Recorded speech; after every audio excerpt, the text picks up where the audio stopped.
The Department of Medical Imaging at the University of Toronto is the largest imaging department in Canada and one of the largest in North America. We have an extremely strong education base supporting the department with 60 residents, 80 fellows and 175 faculty distributed around 9 teaching hospitals in Toronto. What makes the department unique is people with diverse backgrounds, diverse research interests that work together to come up with new ideas and new visions for the department.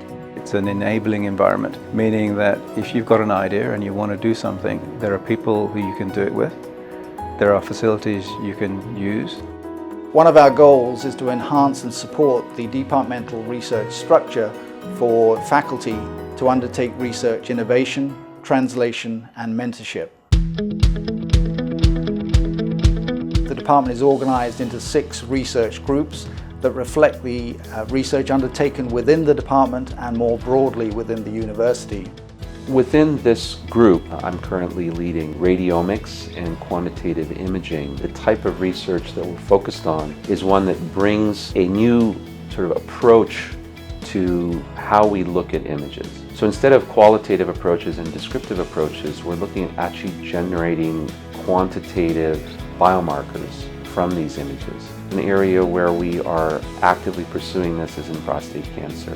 We are using multiparametric MRI to do in-depth analysis of about 2,000 images that are generated in each patient to really extract a whole variety of features that are relevant to diagnosis.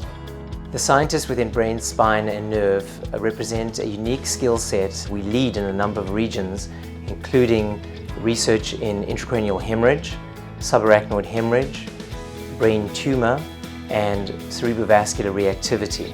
The research that we have performed has been translated widely into clinical research, now running within 3 countries, including Canada, America and Australia. One of the research groups that we've organised is interested in diseases associated with injury, inflammation and degeneration. This covers a broad group of diseases, but actually the fundamental mechanism underlying them is very similar. Injury, inflammation and degeneration is involved in conditions such as inflammatory bowel disease, arthritis and vasculitis, all of which are being currently studied in our pediatric age group. Interestingly, atherosclerosis seen in adults is also thought to have a major inflammatory component. The Heart, Lung and Vessel group in the department is across the University of Toronto Hospital. We have radiologists and medical imagers who are part of the group. We have physicists who are part of the group. And we are looking to also incorporate the clinical specialties as needed for different proposals. There are different aspects of disease that may affect the heart, may affect the lungs, or may affect the vasculature. But there are also diseases that run across these organs. So we have a number of proposals which will look at both aspects of it.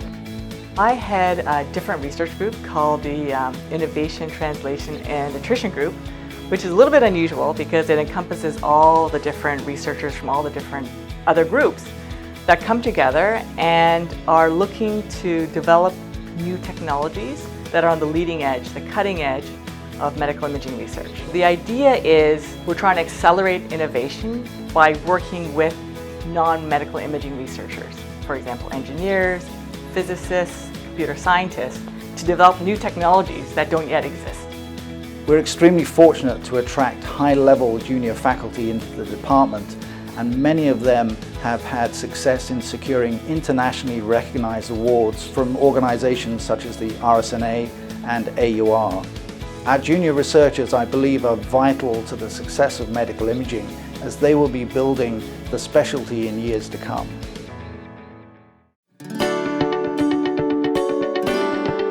I believe our department could be one of the top research institutes in the world by continuing on this track where we're focusing a lot of resources on research. I think the future for medical imaging is extremely bright, provided we seize the opportunity through research to help build the next generation of medical imaging that will allow us to play an increasing role in patient management through diagnosis, treatment and prevention.